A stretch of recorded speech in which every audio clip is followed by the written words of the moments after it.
All right. It's the late night boxing talk, son. It's a couple of things I want to go over very quickly. I don't plan on staying on too long. Already got 2 episodes of the relay uploaded. Watch them for your viewing pleasure.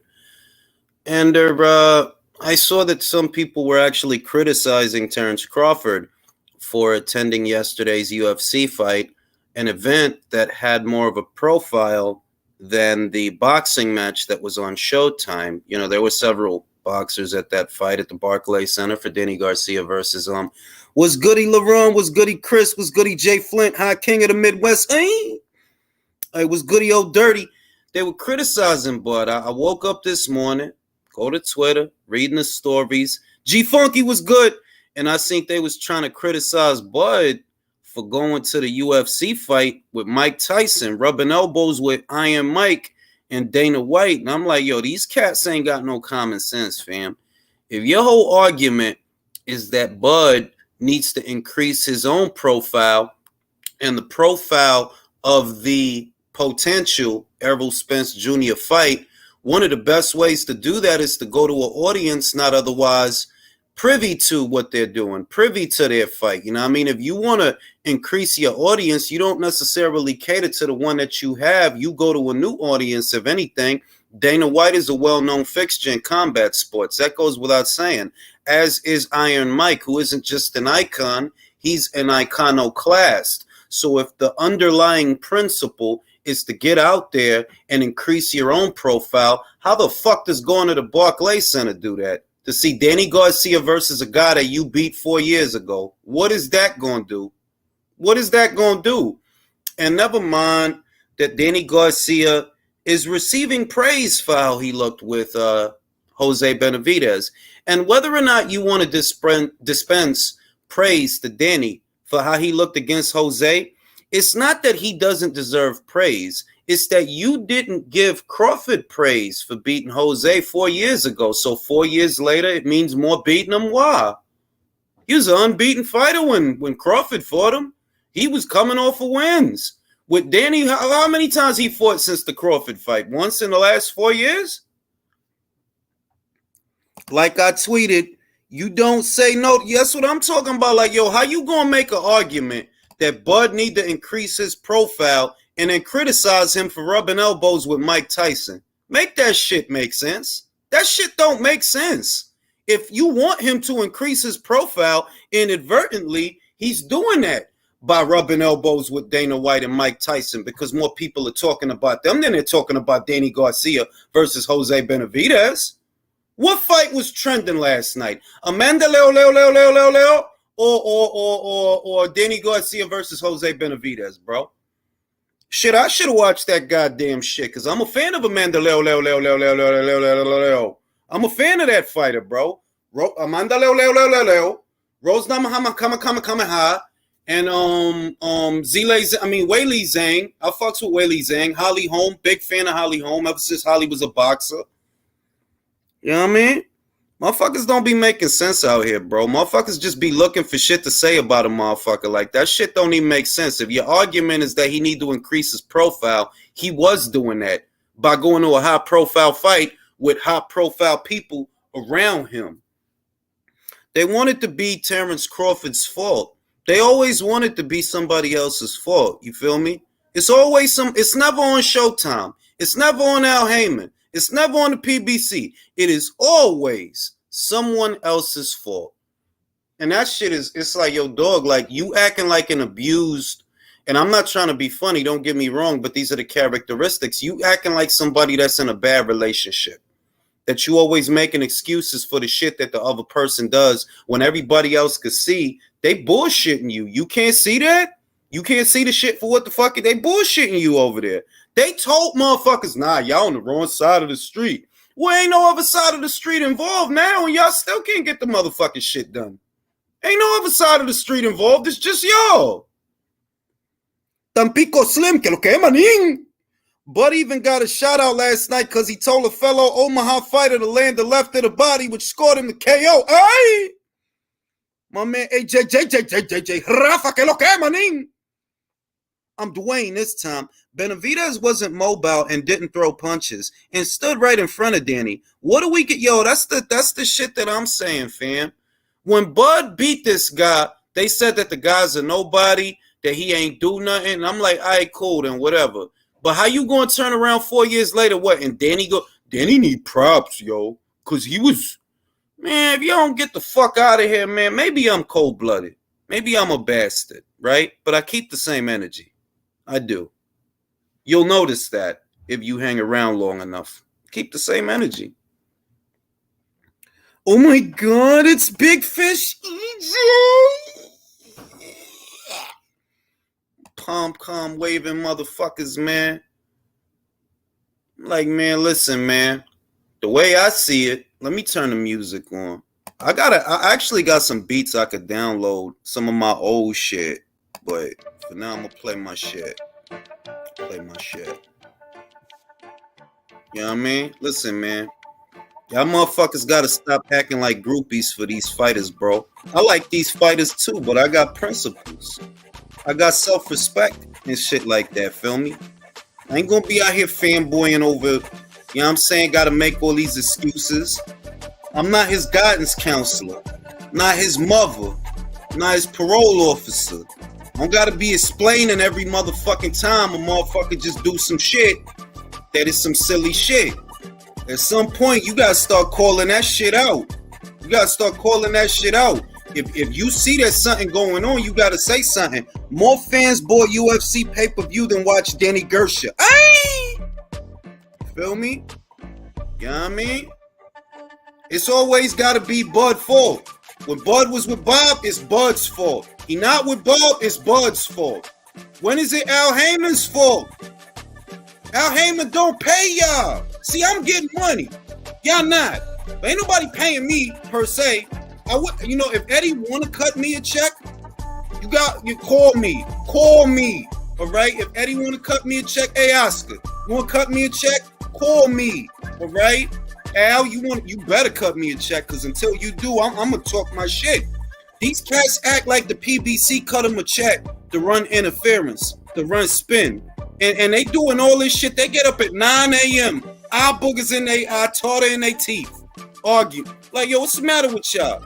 Unless you getting paid to do that shit, you know what I mean? Stop apologizing for shit.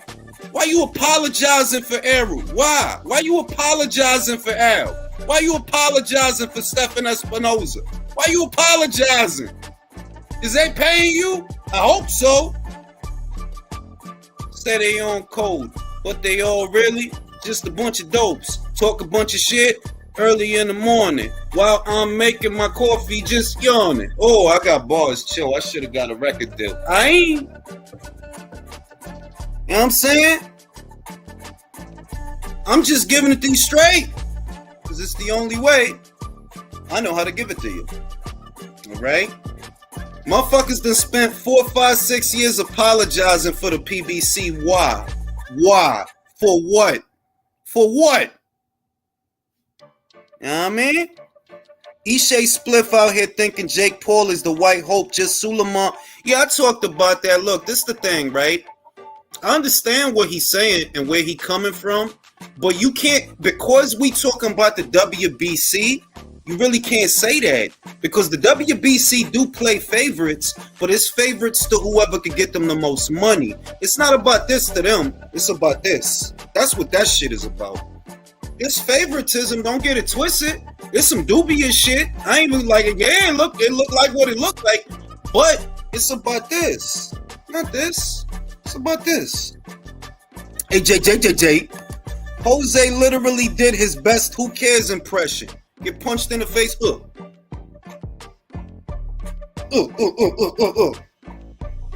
For 12 motherfucking rounds, bro.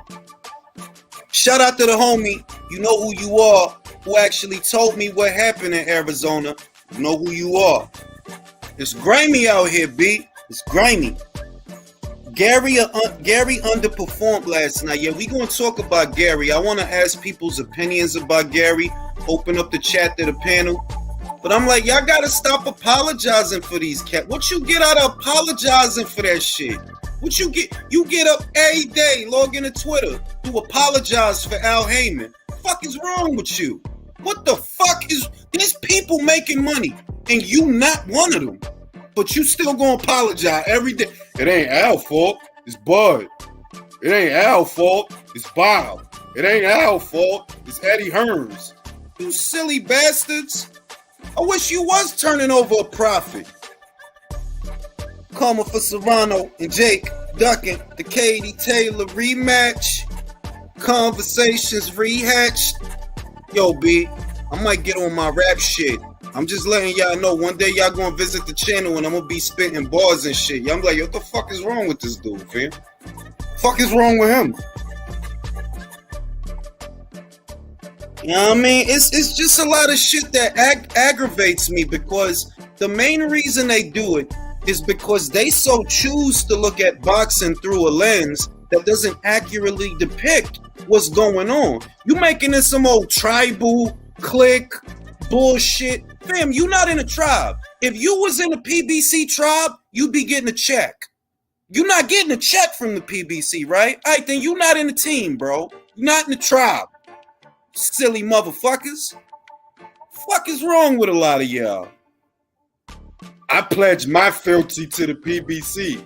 Yo, Stephen Espinoza live in a big house. Do you live in a big house? Al Heyman right now knee deep in hookers from Thailand. Is you knee deep in hookers from Thailand? Nah, right? So why you so loyal to them? Do you get a free pay-per-view? Do you get to go to the fight for free? Why you dedicating so much energy and passion to some motherfuckers that don't give a fuck about you and what you want to see? I don't understand y'all. I don't have to. I'm smarter than y'all. That's just the truth. I have to remind you of that. I know that the honest man doesn't run around telling everybody how honest he is. I know that the intelligent man doesn't run around telling everybody how intelligent he is. But bear in mind, I'm not running around anywhere. I'm here. You came here. You came here to know what I think. And if you want to know what I think, you're here. So I'll assume that you do. I'm smarter than you. That's why you're here. This is why they hate me. This is why people hate me. It's okay. Hate is more lucrative than love. No, actually it's not. That's not true. But it's useful. They are in the tribe. Can't afford a BLT like mall at the mall. At the mall. You know what I'm saying? Shit is wild out here, bro. I'm just trying to tell y'all, man. Y'all gotta use the energy and the powers that God gave you constructively, right? Unless you getting money for sucking the PBC's teeth, you look like a goddamn fool out here. Constantly apologizing for shit. No, it's not Bud's fault. Sorry to tell you that. It's not Bud's fault. It wasn't Bob's fault before that. You just fucking stupid. And you don't want to accept that shit. The smartest thing that you can do is accept that you're stupid. That's where the healing begins. That's where the growth begins. All right? Stupid motherfuckers. All right, now let's get down to brass tacks. We're going to open up the chat to the panel. You know what I mean? Stupid motherfuckers out here constantly apologizing for shit that multimillionaires do. You're a fucking idiot, bro. Y'all have money for Munguia. Y'all have money for Canelo. But when it's time to work with Bud, you gotta be problems. Gotta be problems. Y'all all focus on the fucking Ryan Garcia fight. Gotta be problems. Big up to the homie. I appreciate that. You know what I mean? I fucking told y'all. 4 years ago. Fucking told y'all. It ain't about sides of the street. You could be on the same side of the street and a fight won't happen. Wasn't Leo and Gary on the same side of the street? Wasn't they? Stupid motherfuckers. Tired of y'all.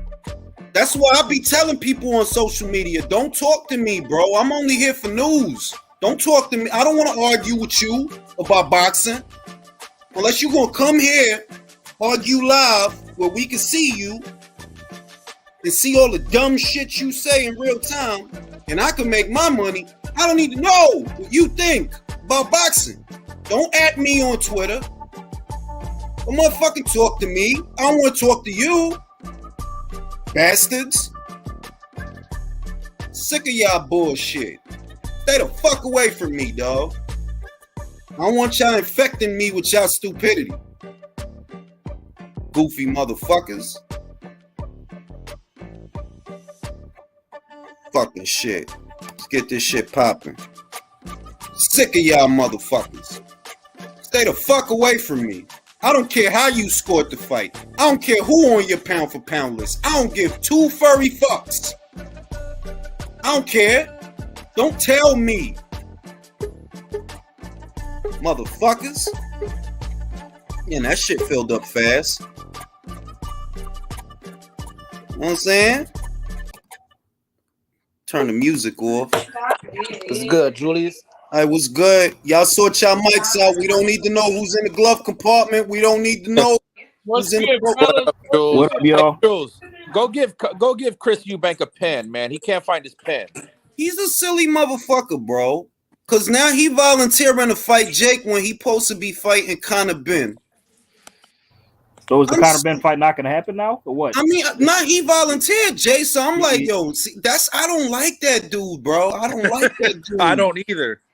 I don't like yo, you a goofball, my guy. You could have fought Andre. Nah, right? You got Liam Smith on your side of the street. You trying to fight a welterweight. You a cornball. Fuck him. Sick of that dude. Anyway, I want to kick it off a little bit light before we get into the meat and potato subjects. I want to talk about Gary Antuanne Russell. I want to get your thoughts on Gary Antuanne Russell, and just because the 140-pound division is a very deep division, and he's a part of that division. And I want to know, like, just where do y'all rank him, so to speak, or what is y'all overview of Gary as a fighter? I'm gonna start with Jay. Jay, what did you think of yesterday's fight? It was a decent showing. I'm kind of not sold on Gary just yet.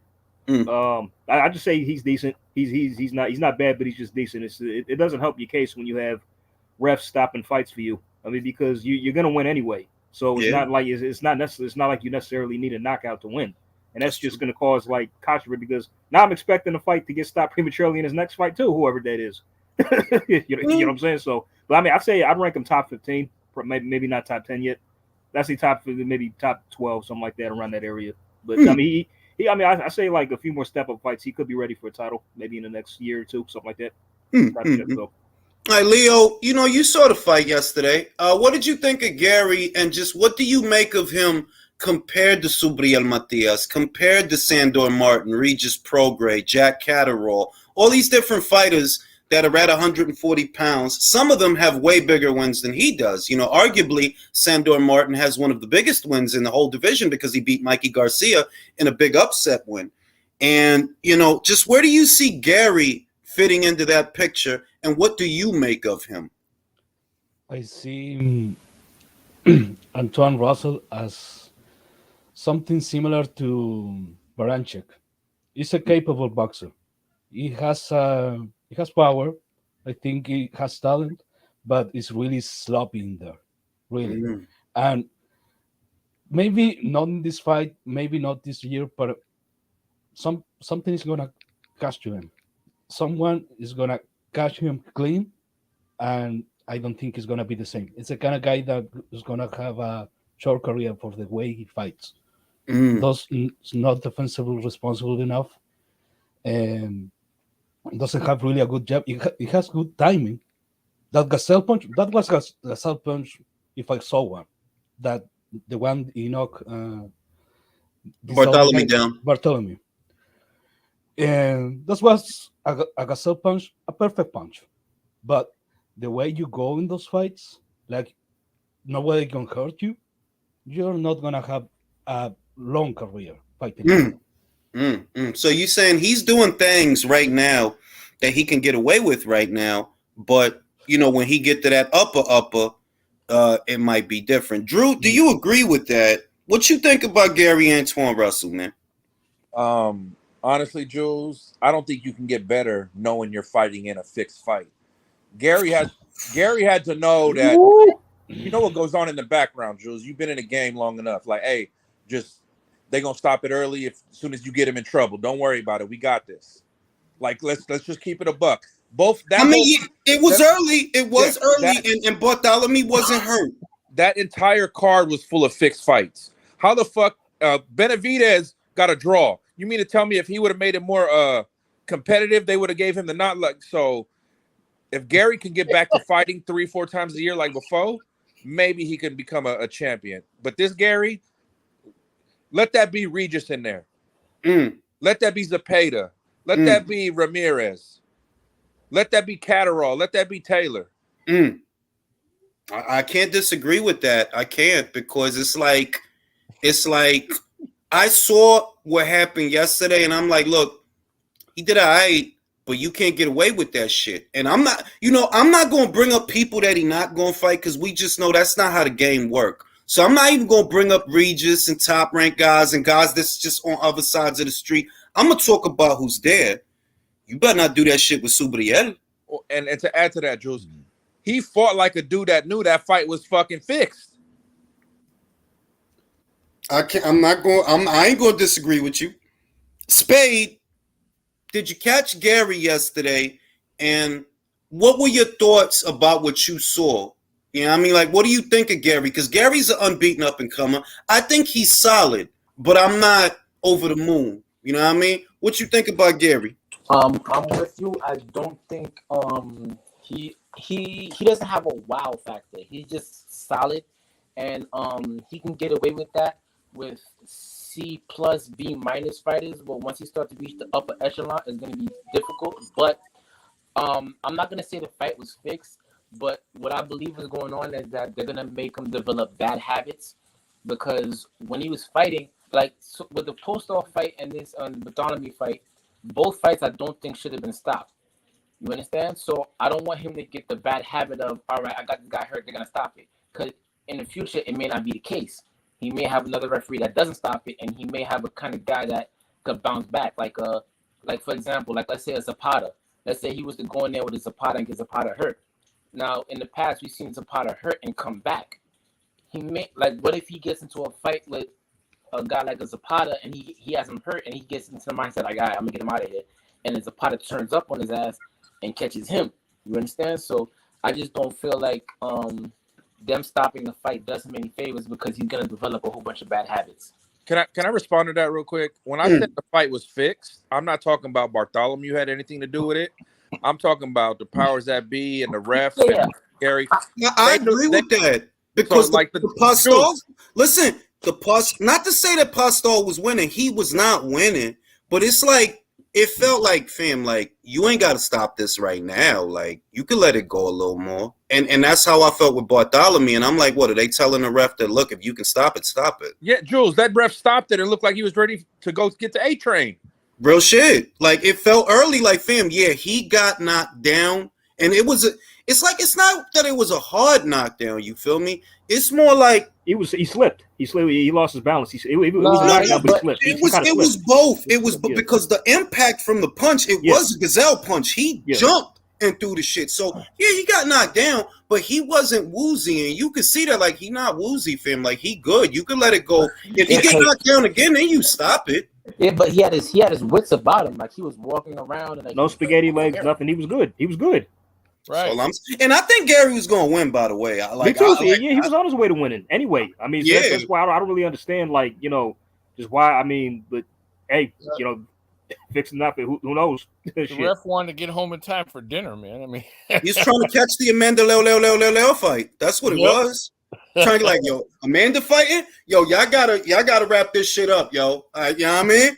Now, police says Subriel stops Gary Antuanne Russell. Hot take, but it might be the case. Hit, don't get hit. Boxing Talk says, my personal take on the whole super lightweight division. Stop ducking Regis. I'm with the shit. Willie, you saw the fight yesterday, and we've been watching Gary develop, you know, I'll say the last 12 months, because he ain't been very active, you know. He only fought once in 2020, I believe. No, he did. I think he only fought once in 2020, was it?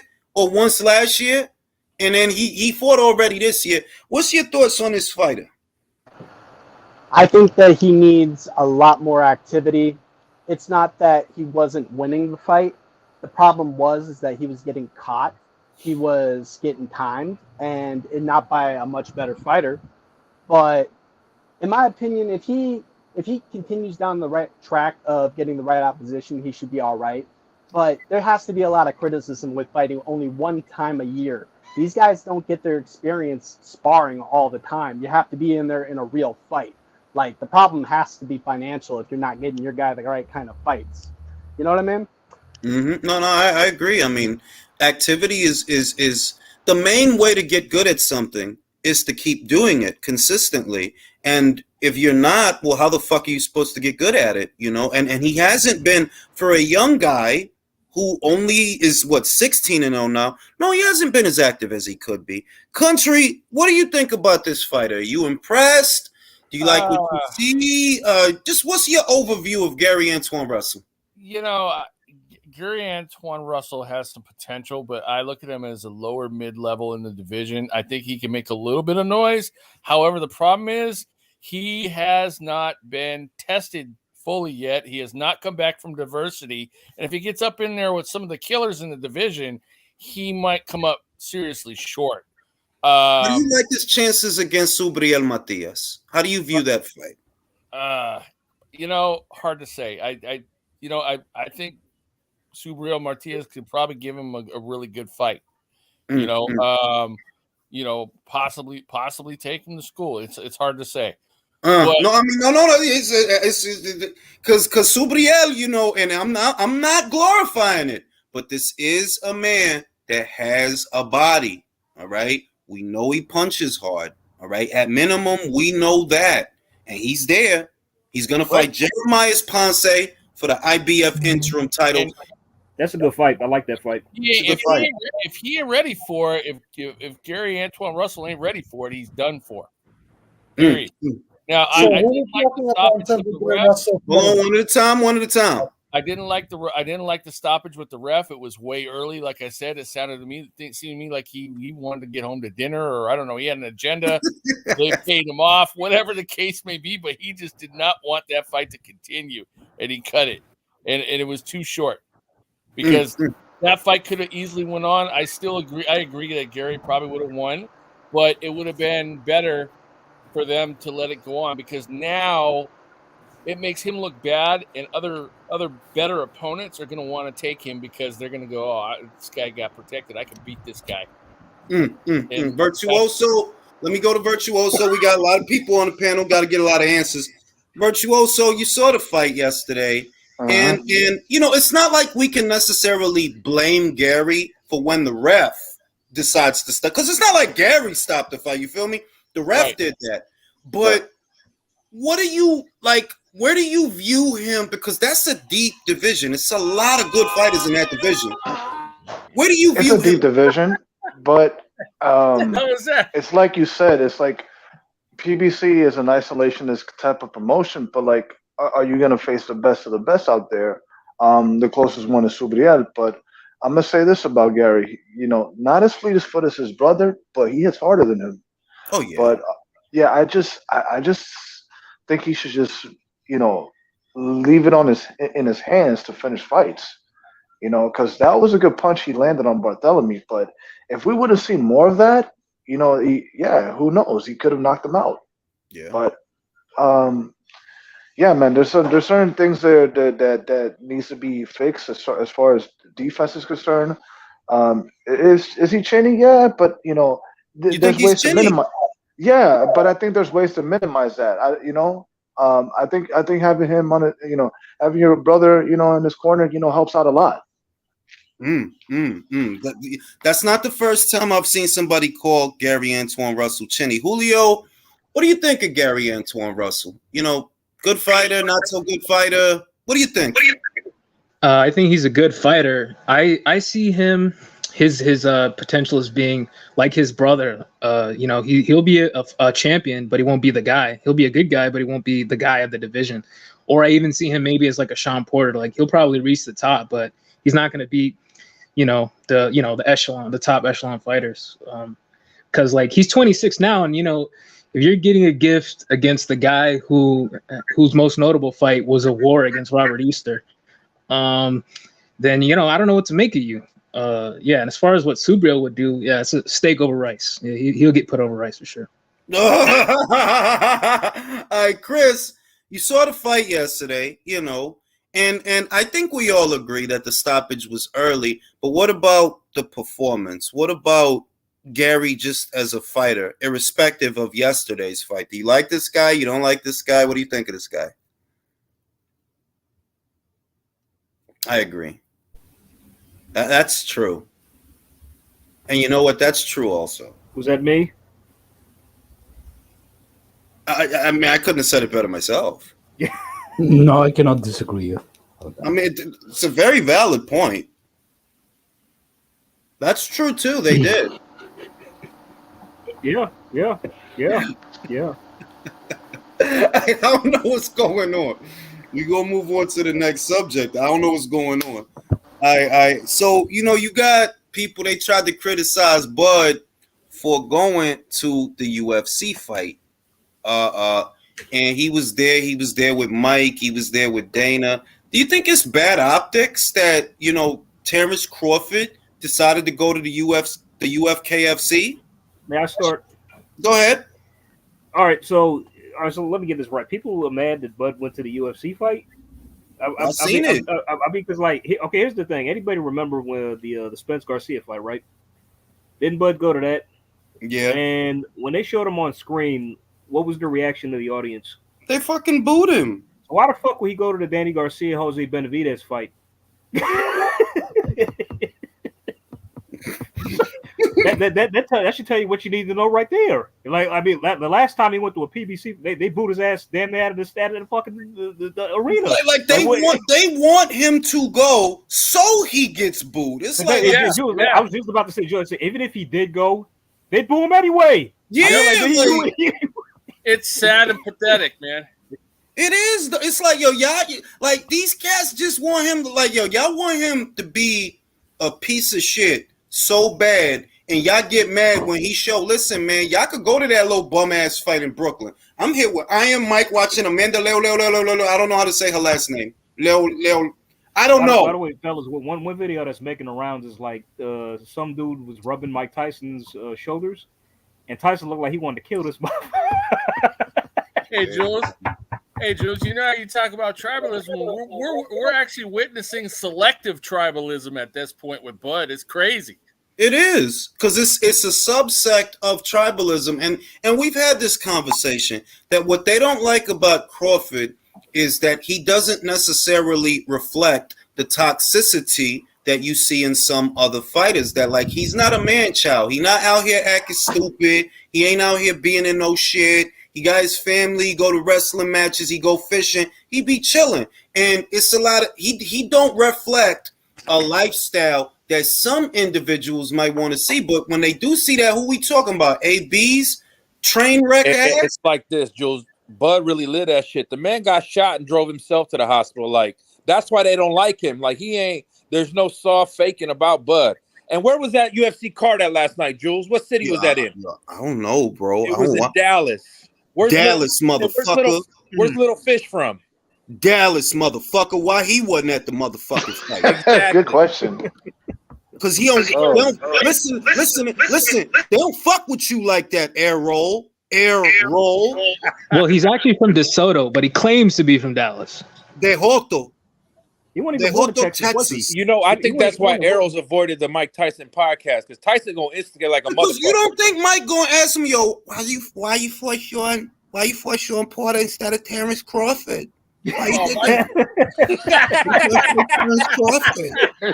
You don't want to fight Terrence Crawford? Why not? Did y'all ever think y'all would see a Dominican John Bernthal doing a Tyson impression? I'm not from your planet. You know what I'm saying? I come from a land down under. Hey, all that Jules. shit.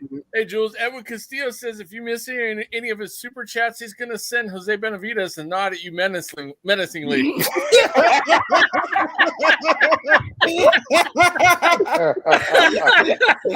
Oh, Listen, Not a man. death. Listen, man. So look, Danny Garcia. I want to say this. I want to say this because I just think that we as men, right? We go through a lot of shit, and nobody gives a fuck about us. So actually, you know, I saw what Danny said, right? And no cap, that shit pulled in my heartstrings because it's like, yeah, yo, guys go through shit. And, you know, a girl go through some shit, you're going to have a million simps in the comments. You're beautiful. You're going to be okay. You know, all this bullshit, right? But when a dude go, oh, he's a fucking loser. Fuck him. Fucking loser, right? We don't get that love, right? So when I seen him break down like that, I was like, yeah, man, it be fucked up sometimes, right? But all of that aside, it's Jose Benavidez, bro. It wasn't Spence. It's Jose Benavidez. So how come when my man from Omaha, Nebraska beat an unbeaten Jose Benavidez, he can't get no love for that? But all Danny got to do is cry a little bit. Oh, Danny. Oh, my God. Oh, Peter. Danny. Didn't I say people would kiss his ass after that fight? He's Hall of Famer. Bro.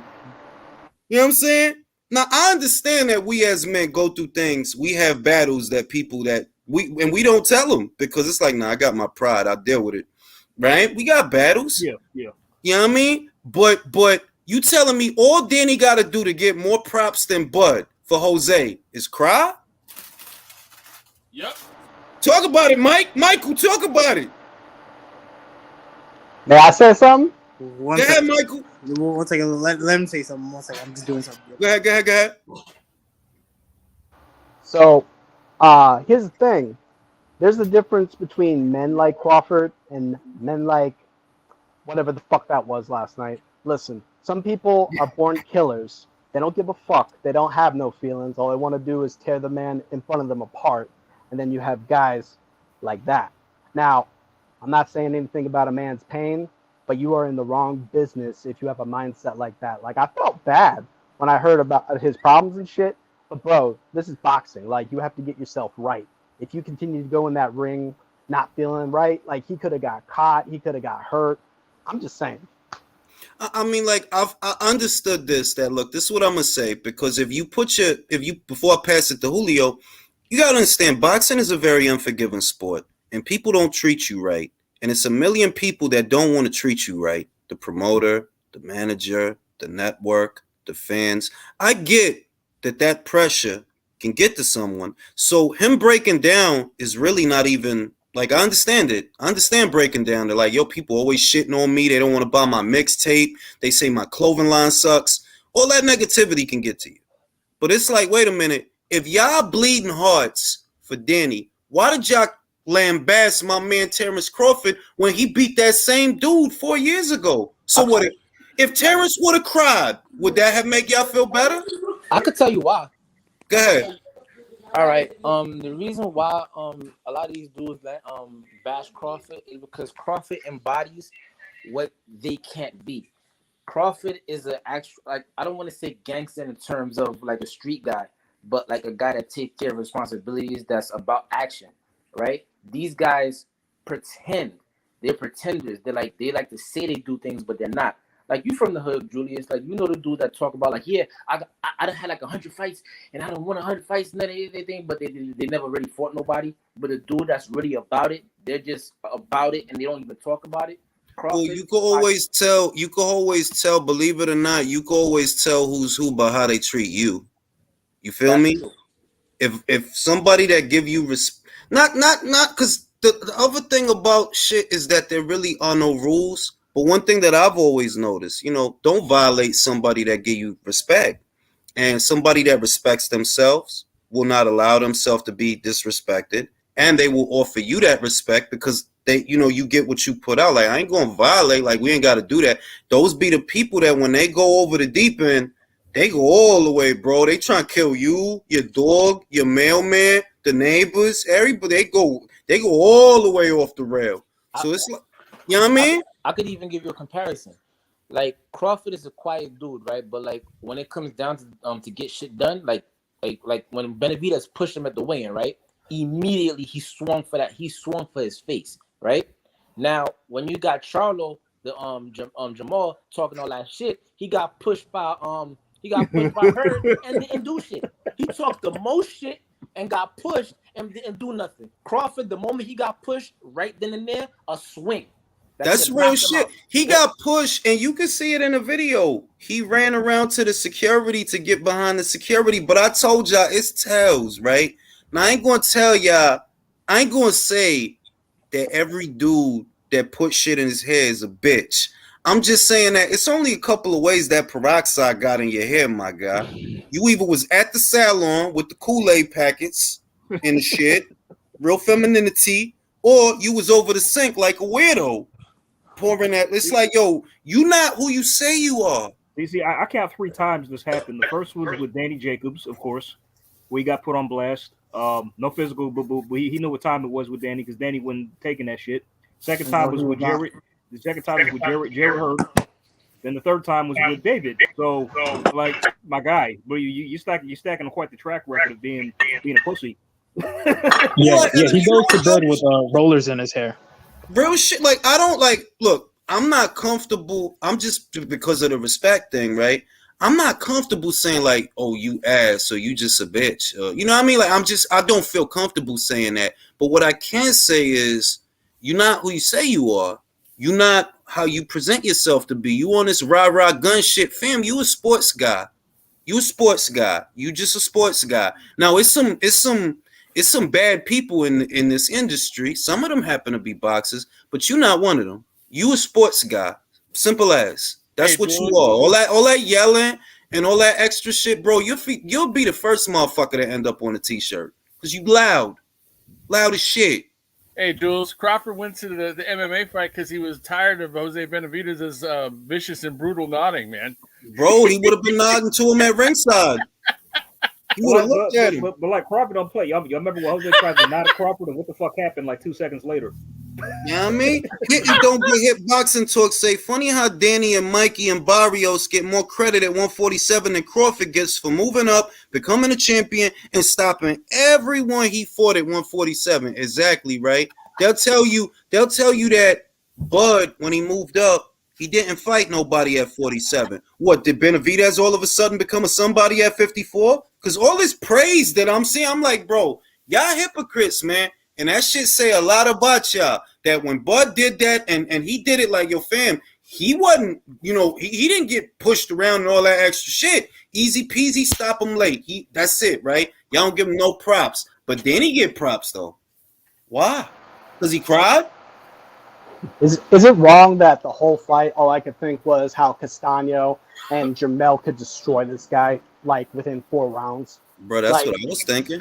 Oh, Tony Harrison would eat Danny alive. Tony got the style for Danny. Like, there's names in the hat. I want to talk about that in an episode of The Relay, that there's a couple of names in the hat. Danny himself named Keith Thurman for a rematch that I don't want to see that shit. Jesus. The first fight sucked.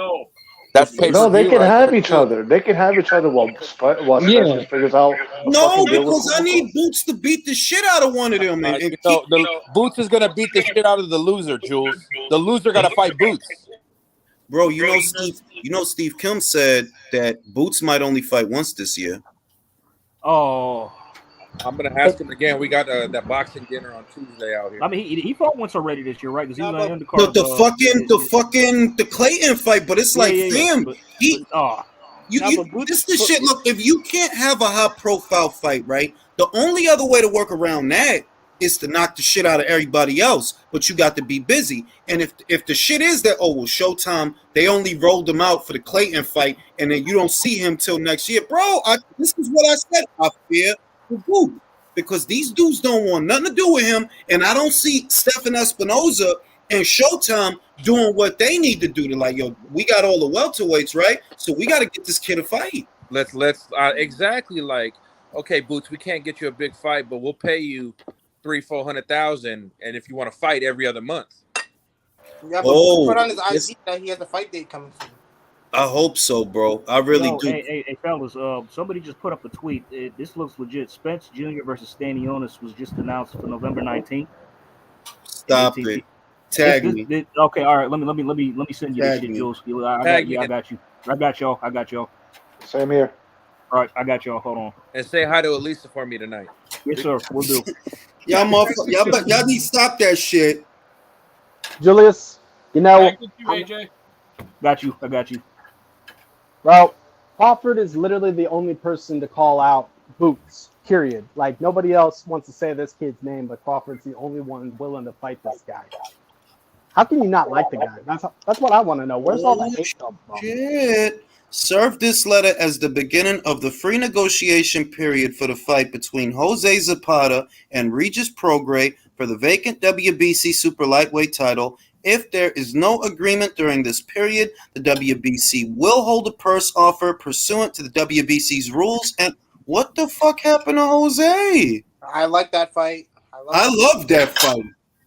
I'm not mad about it. Let's go. Listen, motherfuckers. I like that shit better than the Ramirez rematch. What fight was it? What fight is it? Regis Prograis versus Chon Zapata. Woo!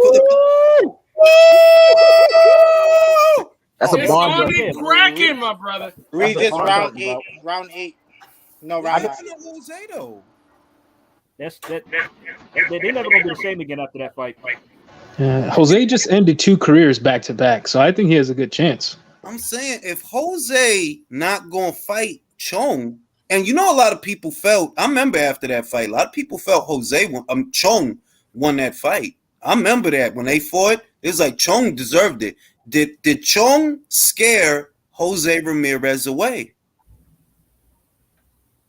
Possible. It's a better fight. It's a better fight, like just overall. I don't want to get too into it, but yo, listen. If Spence end up fighting Stanionis instead of Boots, I'm not gonna like that.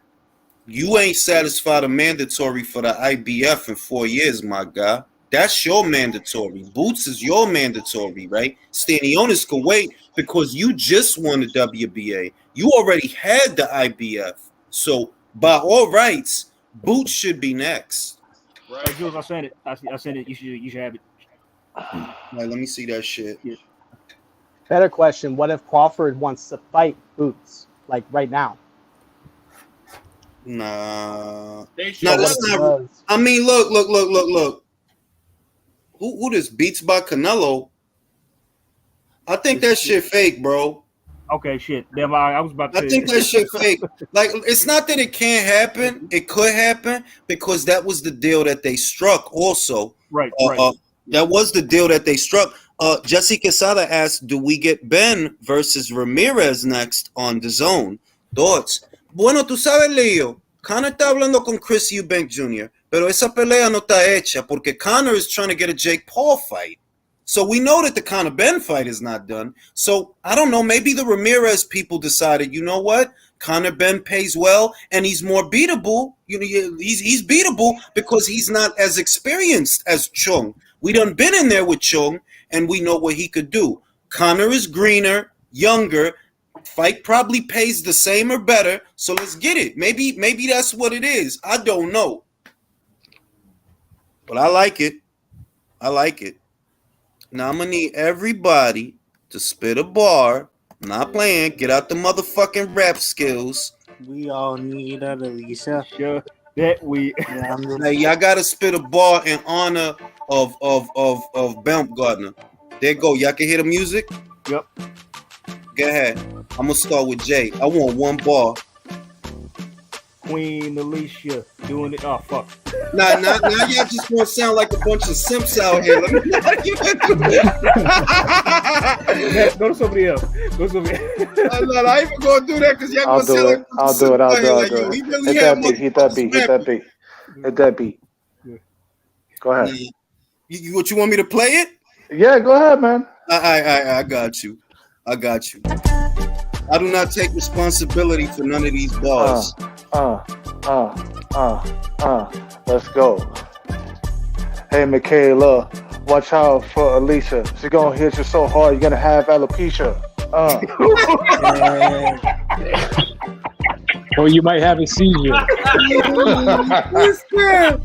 said, watch out for Alicia. It's so hard, you might have alopecia, cause a seizure. Yeah, motherfuckers stupid out here, B. Evening simp talks, B. Simping ain't easy. No, I'm just playing. Let me stop. But that's what motherfuckers like to say just because you can support, feel me? They love to say that just because you support. Like, come on, B. Like, I'm not you. I get laid. I don't gotta do that. You know what I mean? Ain't no simping over here. I ain't y'all. Y'all gotta do that to get laid. I don't gotta do that. Is it officially ordered? Zapata and Prograis? No, that's real, bro. That's real. For real. Oh, let's go. That's real, my guy. Let's get it. I'm pumped. Let's go. It be the motherfuckers that don't get laid that accuse everybody of simping. Like I simp Alicia proudly. I don't give a fuck. Not exclusive to that. I'm just talking about in general that it'll be an account on Twitter, no profile pic, no followers, so you already know what kind of account it is. Oh, y'all simping? What you talking about, my guy?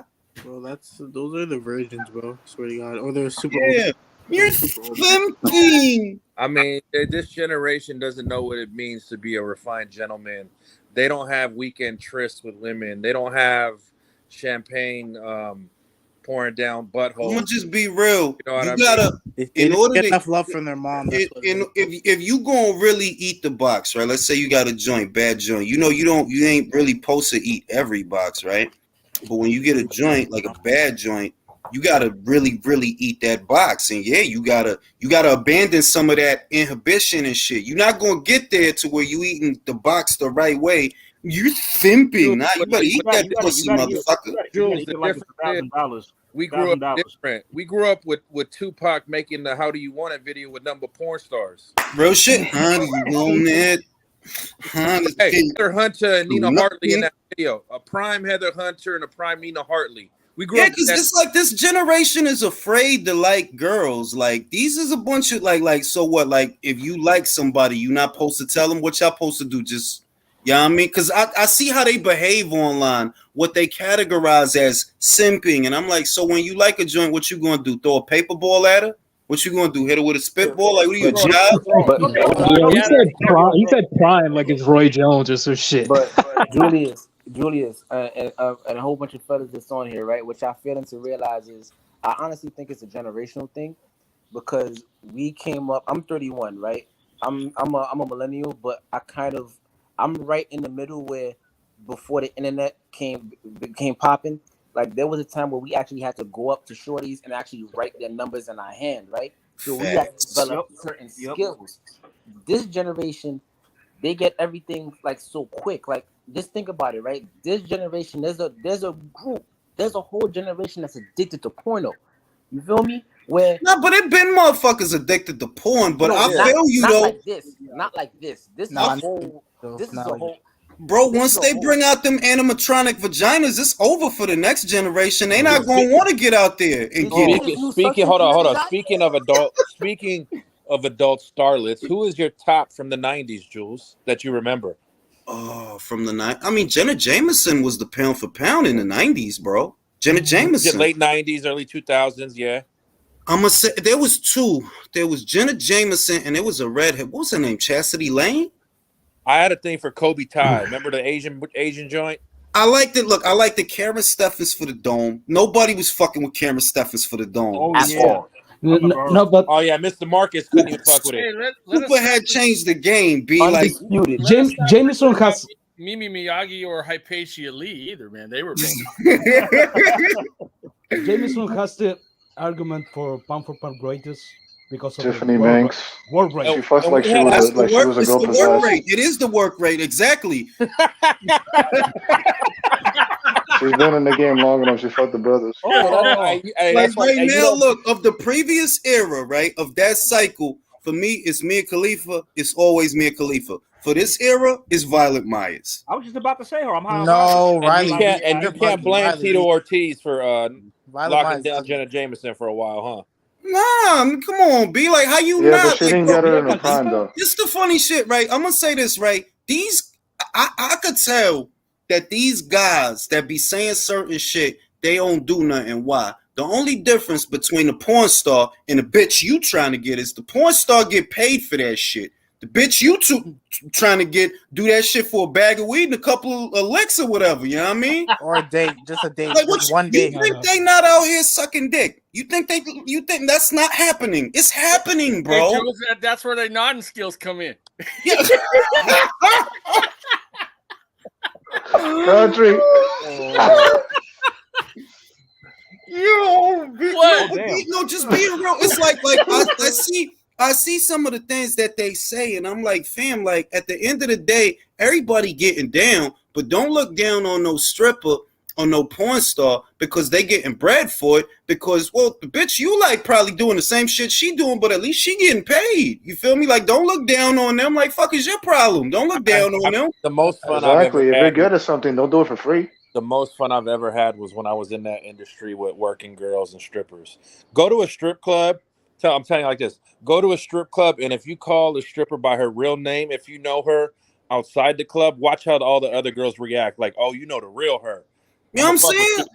It's a weird thing, and I look at these guys and I'm like, the shit that they be saying, like, fam, like simping, and I'm like, yo, what are you talking about, fam? Like, what like, I would say simping, it is a thing. We know that it's a thing. It's a real thing, but it's a line. Feel me? Maybe it's when for me, I would consider simping when you compromise your self-respect to lavish praise on someone. Like, yo, now you playing yourself, my guy. Like, that pussy ain't worth that, or that ain't worth that. That to me is simping. But anything as simple as supporting someone or being positive is categorized as simping. Now I'm like, fam, like, bro. So when you want to go get laid, what you do? Because you're not a simp, right? Hey, so what do you do? Hey, Jules, real quick though, you got to take one thing into consideration, man. In some ways, I can't totally blame them for being scared because the current atmosphere we're in. You ask a girl out and she's charging you with sexual harassment. Yeah, but that's the other thing, that it's a fine art. Feel me? Like, get in where you fit in, right? That should be in the back of the Bible because it's a lot of wisdom in that. You know when you get in rhythm and when you not, or you should. Like, look at what happened to Danny Flexen this weekend. He tried to mac motherfucking Sonny Edwards' sister, right? And got put on blast. If Sonny Edwards' sister never said nothing to you that resembles interest, why you keep hitting on her, fam? What is your and that's problem? the thing. Like, it don't matter the time we in. Yeah. You know when a shorty wants you to pull up on her. Like if his sister never said nothing to you resembling, yo, I'm with it, right? Then why you keep, I just man, get the fuck out her DMs, my guy. What is your problem? You look like a predator. So real quick, Jules, is the Payday gonna take that Prograis fight? Man, you know he gonna take that. But when does a Potter ever duck smoke, bro? Never. And it's the green belt too. It's the green belt. That man don't duck no smoke. Like, he is with that shit. But I seen, like, the thing that happened with Danny Flexen this weekend. Sonny Edwards put him on blast because Danny was all in his sister DM trying to, and it's like, fam, like, if you read through the shit that Sonny showed, you can see, like, yo, fam, she never gave you no rhythm whatsoever. You didn't notice that she never said nothing remotely close to wanting to do anything. It's just you. All one way trip, because you're man, get the fuck out her mailbox, my God. What is the matter with you? Matter of fact, I mean, see, this is it. Like, y'all ever see this Gillette commercial? I don't know if it was recalled. Like it portrayed like two dudes walking down like the sidewalk, right? Then one of them sees like a beautiful woman. Then like all this guy did was like just look at her, like he was actually gonna go hit. Then his friend goes, "Whoa, bro, not okay." I'm like, wait, what? I mean, this is like to promote like just some sort of female it was all towards like some certain agenda to promote like feminist ideology. Oh, I mean, like look, this is the shit, man. Right? Because the rule of thumb, whack stuff, man. The real rule of thumb is if they feeling you, they gonna make themselves available to you, right? That's reality. Like, believe it or not, they set the tone for everything. You ain't gonna sit here and poly like it's a fucking negotiation. I'm like, nah, they gonna make it. If they feeling you, they gonna make themselves available to you. But being like that, like how Flexing was, it's like, fam, how many weeks and how many days were you in there just working on that shit? Did you really think that one day it would work out? That's ridiculous, fam. Like, what are you doing? See me, I know when to take a hint. If I make a move and she says no, okay, sorry to bother you. I'm just gonna be on my way. That's it. Out the gate, gone. I said, like, listen, man, a lot of shit. Telling a couple of jokes can get you everywhere, bro. That's all I'm saying. That's true. That's true. It can get you. If she's laughing at your jokes, hold on. If she's laughing at your jokes, she'll be moaning at your strokes. I mean, like, if you read what he put, it's like, fam, like, what are you doing, fam? Like you don't see that you're working too hard. You don't notice that shit.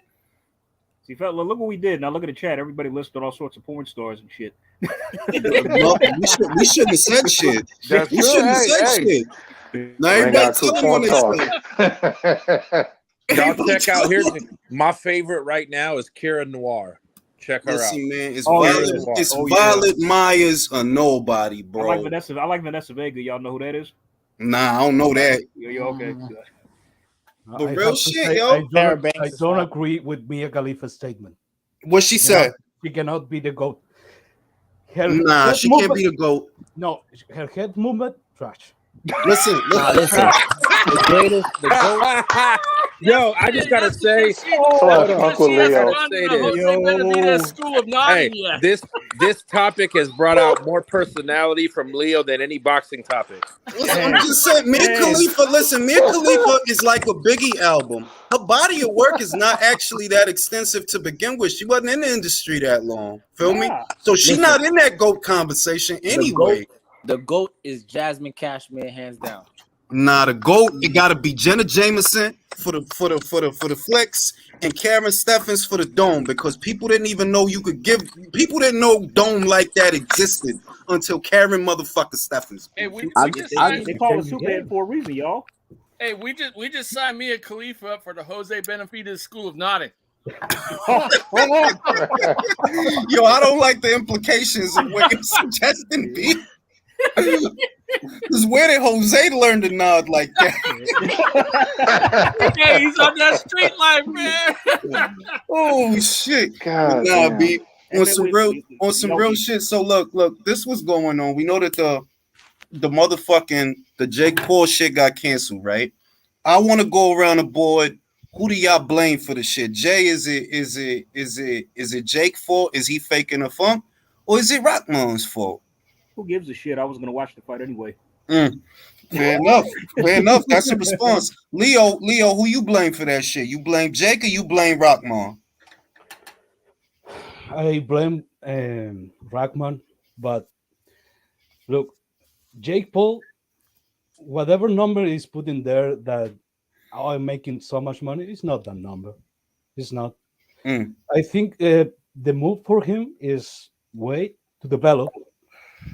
Maybe 2-3 years and see if you can get a title shot against a nobody, because I think the WBC is gonna make it happen. I don't think it's gonna take longer than that, because I have seen Jake Paul in some places in YouTube and it sounds off.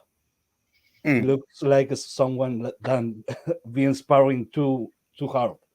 I don't think it's gonna be in this boxing scene much longer. I mean, it looks like I sense a role reversal. I'm gonna tell y'all something before I pass it to Drew.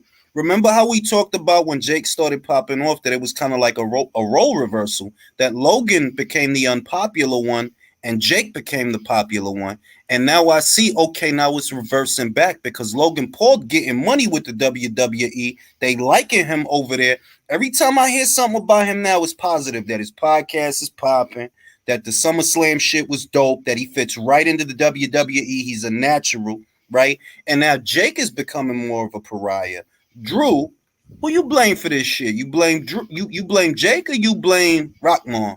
I blame Jake because it's a big old ruse. Like Dana said, they didn't even sell enough tickets to cover the whole salary of MSG employees and for the venue. So Jake probably is like this. Jake and the team like, damn, we'd rather lose our deposit than have to pay all these fighters' purses. Tank on the paper. Because Jules, didn't they? Real promoters, when the main event scratches, they find replacements. They moved Michaela Mayer up to a main event when that fight went down. That's so true. They got Bam Rodriguez to step in on late notice and moved him up. So they could have found someone and the show could have went on. That's bullshit.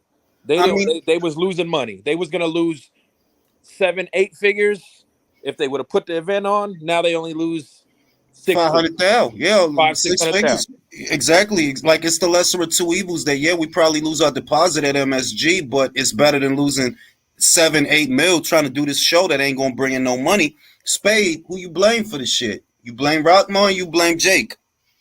If it's really a thing about weight, I blame Rockman. But if it's really because of ticket sales, it's both of them. But in the end, who gives a fuck? I dig it. I mean, that's some real shit because that's how I feel. Like I said it in the video that I just uploaded. I don't give a fuck who fault it is because it all look bad for Showtime anyway. Showtime the one that's paying these. Showtime the one trying to sell this guy. That's reality. But let me add one more thing. Showtime, believe it or not, I believe is gonna go to HBO route, which is out of boxing. You sure about that? Willie, do you agree with that contention? Do you think Showtime might eventually leave the sport of boxing? People have been saying it for years, but it hasn't happened yet. They kind of have to at this point. They're not making any money. I mean, last night's card was subpar at best, but are you going to keep putting on subpar cards, or are you going to move on to something that's going to be a lot more profitable? Because, like, even the streaming services are starting to collapse a little bit. Country, you agree with that? Could you see a future where Showtime ain't in boxing? Yeah, I could, because of the promoters. You see, the promoters are providing, certain promoters are blocking fights, not letting them happen. And Showtime used to show great quality fights, just like HBO Boxing After Dark did too. But because the sports changed so much and they're not letting people fight, I could easily see that happening. You know, and as far as Jake Paul, I blame him, even though I blame Rockman a little bit, but I blame Paul and his team more because they're the ones, they're like the catalyst of this whole thing. Fair enough. I mean, it is true that if Jake wanted to fight on August 6th, you ain't, at the end of the day, what we talking about? We talking about 15 pounds, my guy. That's what we talking about. You're not little, fam. You're not like a little type dude, 160, 150. You're not there. You know, you're not a little guy. If you a cruiserweight and he got 15 pounds on you, so fucking what? But also on my legal shit, my guy, you signed the contract. I don't give a fuck what you got to say after you sign a contract, because it's that to consider. And you sign a contract, you shouldn't have signed it then, motherfucker. I don't got to play ball. I don't got to do shit. You signed the contract, didn't you? For 200. I agree with that, Jules, but then it's also, they knew why they were offering it to Rockman short notice. They had it out because it wasn't even selling before it was Rockman. Nobody gave a fuck. I dig it, Drew, but at the same time, you still signed whatever, and you said you could do it, and you signed. Oh, no, absolutely. But I think there's more going on behind the scenes. We're like, look, we're not even going to have this fight, Hasim. We're just going to we're going to run this little route because it's not looking good. Nobody's going to get paid. I mean, he could be in on it or he could not be in on it. My main thing is this, right? Irrespective of whose fault it is, because it could be two things. It could be two things at the same time. It could be Rockman's fault for agreeing to a weight that he knew he couldn't make, but also it could be Jake's fault at the same time that, bro, you don't really want to fight. It's 15 pounds, bro. It's 15 pounds. It ain't fucking 50. It's 15 pounds, bro. Oh, he's a heavyweight. You don't want to fight. Jules, them and Showtime could have still salvaged the card and moved to the Hulu Theater. See, that's thinking. They're like, yo, instead of trying to do this in front of 20,000, let's do it in front of 5. We could get 5,000 people in here. We could do that. But not only I think. But see, you hear this, and it just tells me that Jake bit off more than he can chew, man. I don't think that fight was gonna sell. Like, put it in on the main floor, man. That shit wasn't gonna sell, bro. That shit wasn't. It wasn't. It was just so last minute, bro. Another thing is, didn't they spar before and it was the weight was whatever? And the same look, not to just be agreeing with Rockman, right? Just some common sense shit. If you wanted to get it on August 6th, 15 pounds wouldn't have stopped you, bro. You gonna let a whole camp go to waste over 15 pounds? Nah, I don't know about that. If you want to get it on, you'd have got it on, bro. Eat some pizza and go get it on. As a matter of fact, Julius, you know what? You just gave me an epiphany, right? If the fight was really selling at the gate and it was really gonna make that much money, they wouldn't have let 15 pounds stop it. Exactly. Okay, so Jonathan just cleared the air. The reason Ramirez is out because he's getting married in October and he's probably gonna face the winner. So that's good. That's a good scrap with Zepeda. Yeah, it's all right. I ain't mad at that. Go ahead, Jose. Go on your honeymoon. The very stoic Jose Ramirez. I like that dude. Southern California. You know what I'm saying? In the building. Yeah, enjoy your wedding, honeymoon, and then fight the winner. I'm with it. I'm with that shit because it's life after boxing and during boxing. So I'm with that shit. If he bought the title or not, I respect it. But like I was saying, and Spade just made the point better than I could. If that shit was moving, if the tickets were selling and sales projections were good, you don't let that go to waste over 15 pounds. You run the risk. Like, man, we getting money out here. I mean, so now they're gonna scrap the whole card. It's done. It's a wrap. Yeah, it's a wrap, my guy. It's a wrap. And you're not gonna let it be a wrap if it's selling. You're not gonna let it be a wrap over 15 pounds when you weigh 200, my guy. Go to Chelsea, eat some pizza at if it's still there. The pizza spot to sell the pizzas for $1. Cut the bullshit, because I don't believe it. Yeah, the original weight stipulation was so like unreasonable that the commission actually gave Rahman extra weight. And also apparently he says that he could still make the weight. The problem is that like the commission thought that that making the weight the way he was doing it on the track that he was doing it was too unsafe for him to do it. So I just think that Jake Paul overplayed his hands twice, thinking that he could fucking sell tickets at MSG and also force this fucking heavyweight to come in at cruiserweight. So yeah, I put this on Jake Paul. Well, I think that Showtime, I think that both Jake Paul and Showtime, first let me address Jesse Quesada. They're not fighting Morrell, bro. Ellos dijeron que Morrell no quiere pelear. I don't know what the other particulars are, but the initial plan to take Morrell on in the fall, apparently it's a wrap for that. It's not going to be Morrell. Exactly, right? It figures. The one fight that I was looking forward to that they was about to do, they not about to do it. You know what I mean? But I think Jake bit off more than he could chew because it's like, fam, the appeal of what you doing is the element of danger coupled with the celebrity. You by yourself are not a big enough celebrity to carry this shit. Like, you not. So you need to get it on with somebody that could bring something. And unfortunately for you, the division where you campaigning ain't no faces. Who? If you did go in there and fight a champion, people wouldn't know. Who gonna know? Can Conor McGregor bulk up to 200 pounds? I mean, like, no, you know, Anderson Silva right now. Anderson Silva wants that fight. Even Jake don't even want. Bro, he not gonna fucking fight Silva. Because Silva will beat him still too. Bro, didn't Silva beat Chavez? Yeah. Yep. I bet they won't make Silva cut weight. I bet they won't make him I'll cut tell you weight. this though. I will pay for a Jake Paul Chavez Jr. fight. I'd love to see that shit. Nah, because you know what's going. Chavez gonna fuck it up, bro.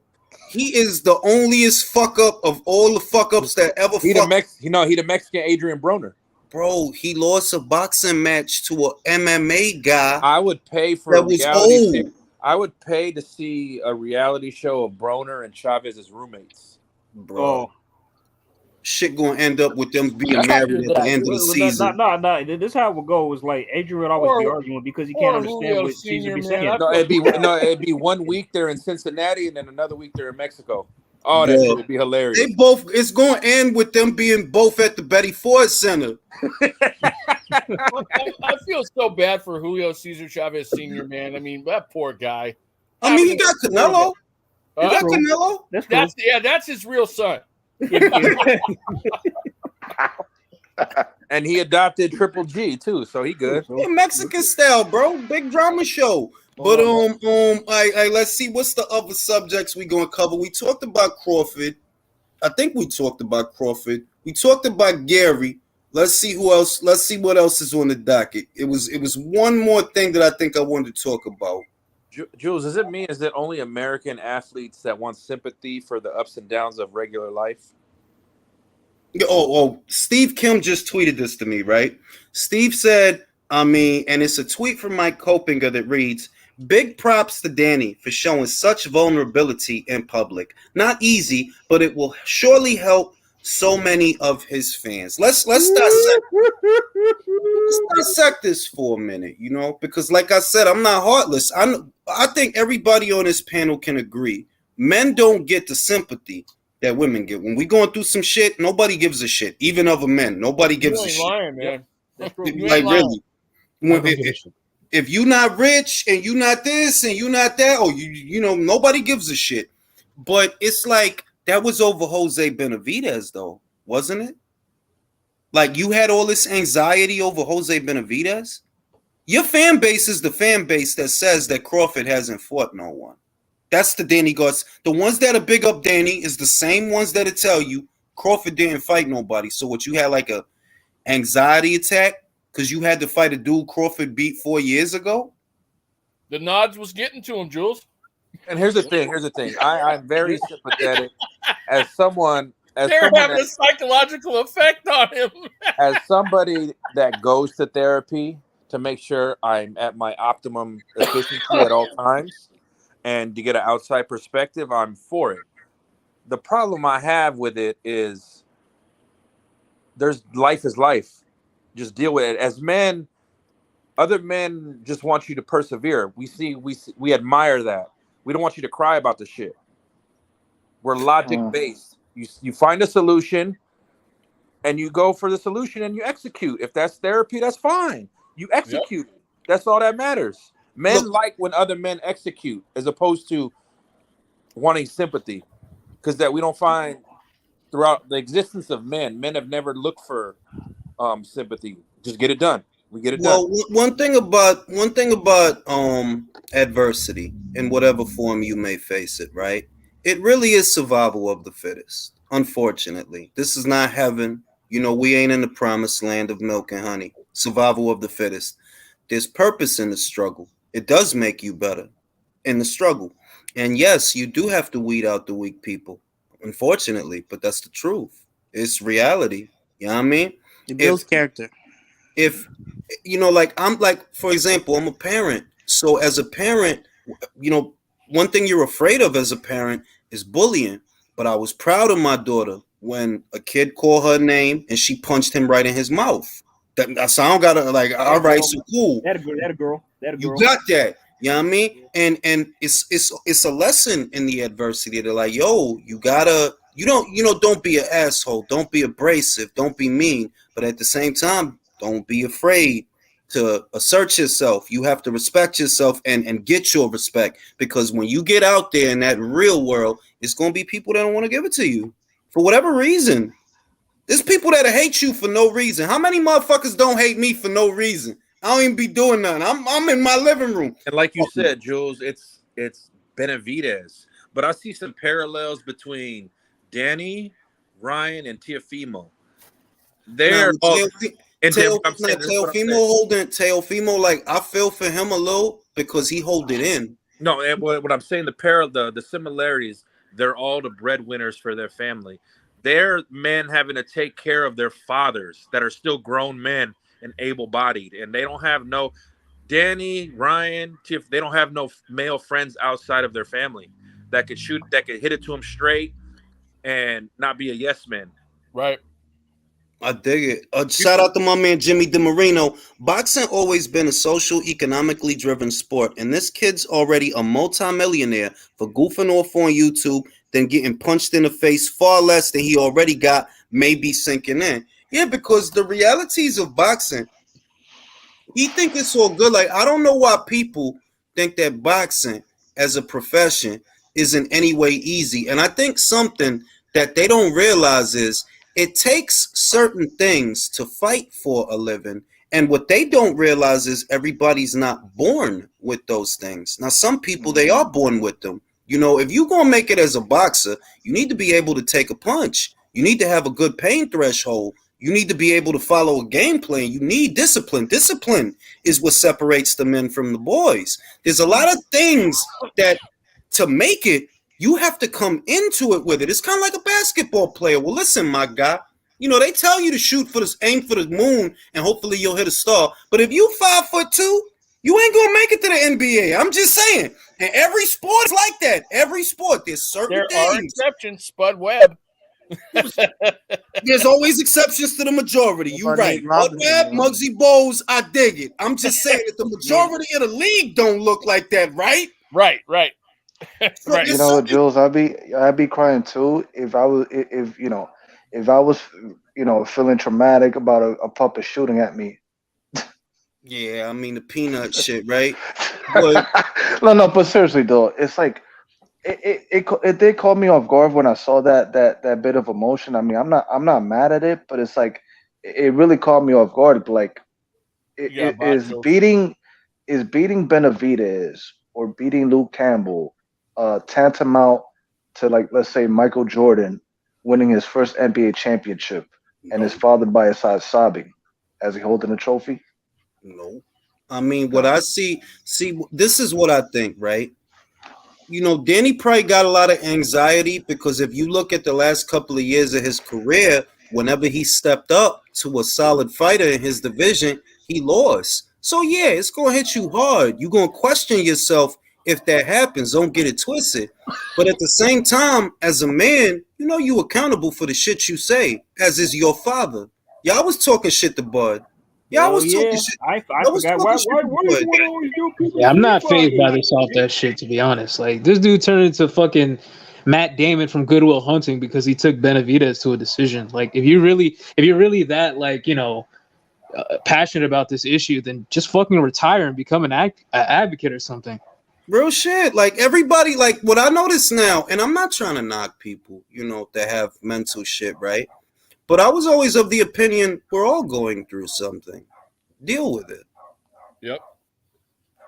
You know what I mean? I'm going through something right now that can cost me a lot of money, but I'm dealing with it. Deal with it. Yeah, and that might seem cold, but coddling, it doesn't help. It really doesn't help. No, it doesn't. Honestly, it will make you. It's not going to make it all go away. It's not. The kid that don't get to come outside and hang out with the fellas and scrape his knee and get into fights and play sports and burn in the summer and freeze in the winter. That kid, when he do get outside, his ass is grass. Yep. Because everybody knows that one kid on the block. Errol Spence just tweeted, like, throwing subtle shots at Danny for his mental health announcement right now. What he say? I'm saying. I seen Errol says some shit. You feel me? I seen he says some shit. And I'm not heartless. Like, I know it's more going on in people's lives than what the fuck the featurette show. I get it. I'm just saying that you're still responsible for the shit you say, though. You can't look for sympathy and don't provide any for someone else, because for the sympathy that you want, right? Terrence Crawford is a 3-division champion and y'all shitted on him. What about him? But do you see him crying also? Do he need to cry to get sympathy? He need to cry? Did he went through the same abuse like that Timothy Bradley went after that controversial decision over Pacquiao? Yeah, it's like I got mixed feelings, because it is true that people are needlessly fucked up and they're needlessly heartless. I get it, right? But you one of them people, ain't you? You one of them. I mean, Bradley got literal death threats. You know what I'm saying? I don't know, man. That's insanity right there, man. I've always had mixed feelings about the mental health stuff, right? Because I just don't feel that coddling helps. I really don't think coddling helps. I don't think coddling really helps anything. If you got a problem or something, right? In other words, if you got anxiety, and he said it himself, the best way to deal with it is to get out there and fight and win, because that will boost your confidence. Well, you the same guy that didn't fight all of last year. Am I correct? So did you really want to fight? What's going on? Y'all bosses over there in the land of milk and honey, ain't you? Did you not fight in 2021 because you didn't want to? Or because you couldn't? Which one is it? Who going in that glove compartment? Because I don't want to hear that shit. Anyway, isn't he the one that said that he didn't want to fight Boots because like they're from the same city? Yeah, that is weird shit.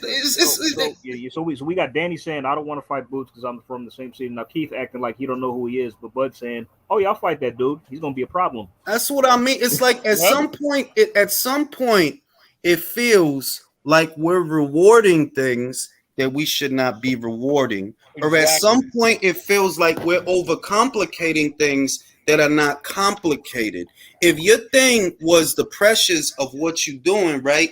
The best thing for you to do is get back out there and get busy. So why didn't you do that? You feel me? And if you couldn't do that, well, what did you do about that? Because just like Drew said, one thing that men do is hold each other accountable.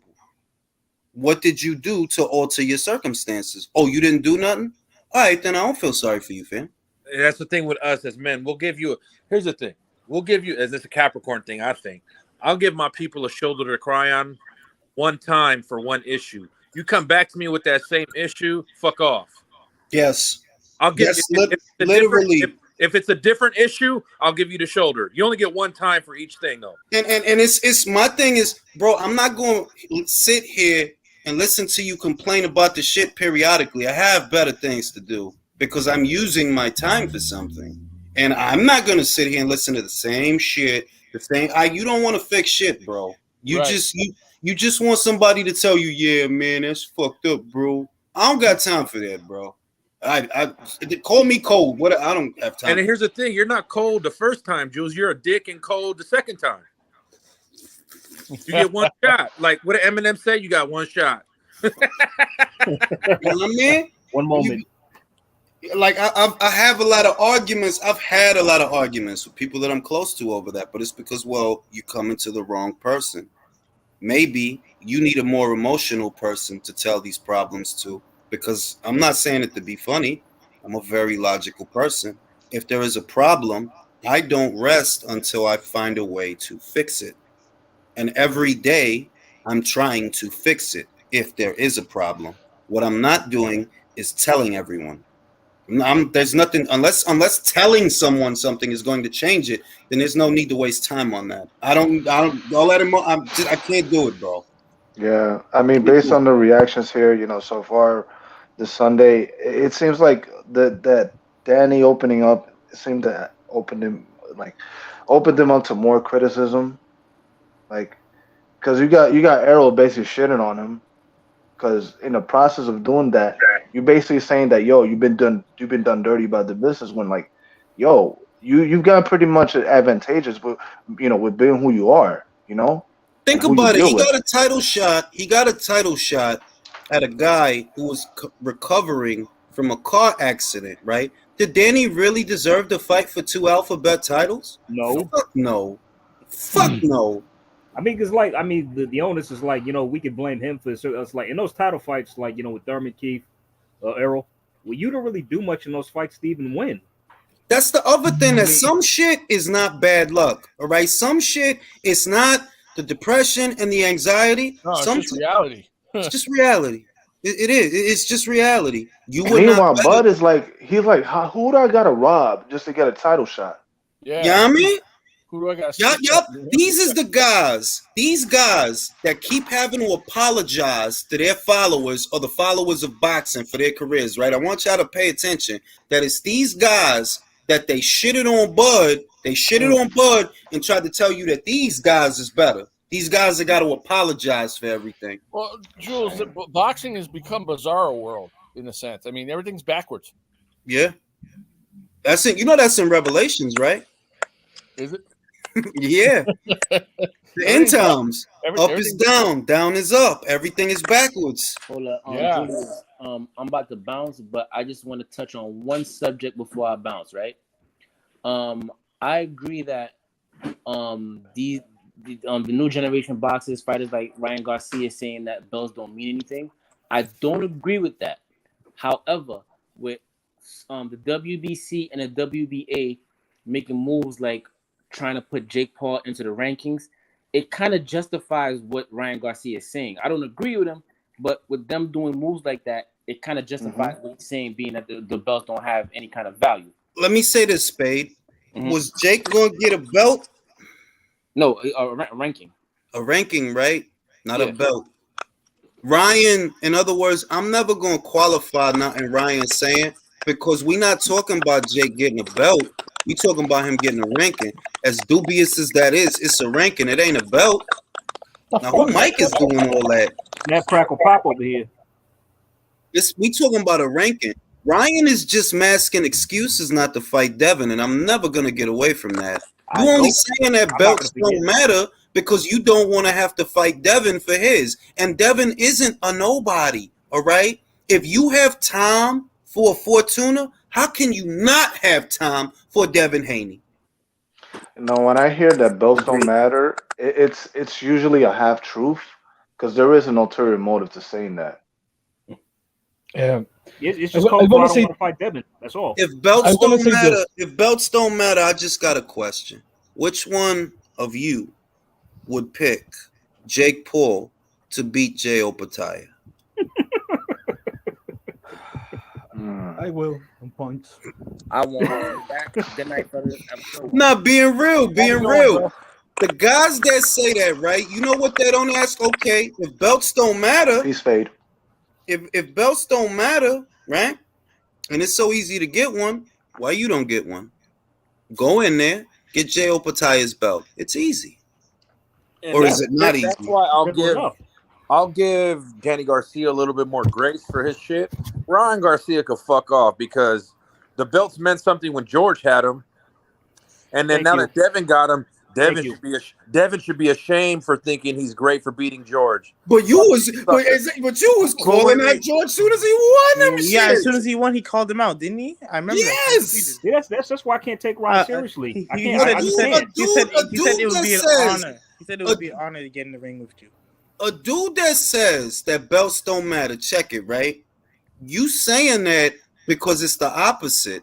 The dude with the belt matter more than the dudes that you fight. And Gervonta Davis and Leonard Ellerbe think belts don't matter, right? But who matters more, Devin Haney or Isaac Cruz? Devin Haney or Rolly Romero? What you telling me? No, they're not better fighters. We all fucking know that. We know that. And I understand that in this era, there is a proliferation of alphabet titles, but that doesn't mean everybody gets one. Does Rolly have one? Does Isaac? Nah, right? It ain't have one. Did the belt that Mario Barrios had, right? Did he have the real one? No. He had a baby joint. Did he ever get a real one? No. So if it really were as easy as people make it out to be, then we would see Rolly with a belt. Near as I could see, that's the problem, Jules. They're making it easier to get the belts. They just create copies of it. Yeah, but you know the difference that what you got is a WBA secondary. We know that. Like, you're not a real champion. We know that. We know that, Jules, but they don't. It's up to us to educate them.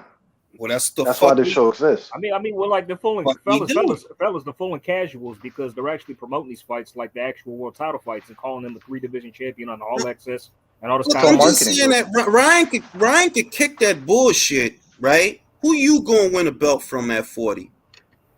No one. Let me drop one on you. It's like Ryan could fool y'all, but you can't fool us. That's what I mean. You could fool little girls with colorful sneakers and people that be on Instagram all day, but you can't fool anybody with half a brain. Now, I don't think Ryan is a bad fighter, but I do think you bullshitting. I do think that belts don't matter. You telling me that Garcia versus Fortuna does the same business as Garcia versus Haney? No, it doesn't. No, if you fought Haney, that fight would be a big fight, and you know that. It's like what frustrates me about Ryan is like I see him right, and I see him in the ring. I see potential, and I see talent, and I see a guy who could possibly go far, and maybe but you're not taking your career seriously with just your antics outside the ring and the shit you say. That's just my issue. My anger is that you got a kid, and I've always been this way. I don't like seeing people work hard and don't get they just due. Terrence Crawford is a 3-division champion. He gets shitted on. Devin Haney went to Australia. He could have bitched up. He didn't have to do. He could have bitched up if he wanted he said, to. Fuck y'all and that deal. Look at Cholo. He been bitching up for 4 years. Cholo been bitching up for 4 years. You know what I mean? Nah, he did the real shit. He did the gully shit like, man, I don't give a fuck where this fight is at. I beat you. I'm going. I don't give a shit. That's some real shit. So I ain't gonna let it go by to like, fam, Ryan would never do that. You would never do that. You would never travel to a foreign country into hostile territory to show the world what kind of man you are. You would never do that. You want him to come to you. You want him to come to you. Simple as. Different people made out of different shit. Now, I'm not telling you that Devin is perfect. I'm not telling you that Devin is the funnest guy to watch. I'm just telling you that he made out of some different stuff than you are because you wouldn't do that. And I know that. You wouldn't do that. Javante wouldn't do that. No, you wouldn't. You would never go anywhere to fight anyone. You think you gonna keep hiding behind this bullshit. Maybe you are as good as they say you are, but we'll never know. We'll never know. Fuck that. I just seem to recall when he said that, when Devin Haney said that he's willing to get the money that Lomachenko was going to get for fighting Kambosos for them 3 alphabet titles, and it just shows the dedication that he has, man, and that he takes his career way more seriously than these guys. Ryan would have said like, George is ducking me, he didn't want to see the best fight the best, that whole shit. Tank would have just stayed quiet and kept fighting the tomato cans over there on that island. Now, yes, true. Tank did go to the UK for Liam Walsh. You're right.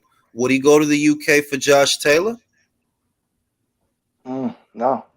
You know the answer. So why be like? It's a waste of time, man. I think that's consistent with this. Well, he went to the UK for Liam Walsh. Okay, will he go to the UK for Josh Taylor? Nah, right. So what are we talking about? What are we talking about? They're taking shortcuts, man. That's what they're doing. Yeah, would Ryan go to fucking Australia for George? You know the answer. Underneath it all, underneath all the whataboutisms, you know the answer. So why waste time? Why waste time? You know that they're not trying to do that. The reason they don't want belts is because of the risk factor. If you have time to entertain fighters like Rolly Romero, right, and Isaac Cruz, you can't belittle and berate Devin Haney because he's better than them. Simple. You're not fighting guys as good as Devin. So you can't act like, oh, I'm too good for Devin and his belt. No, you're not. Because you got time for Isaac Cruz and he ain't never won no belt. Who he beat?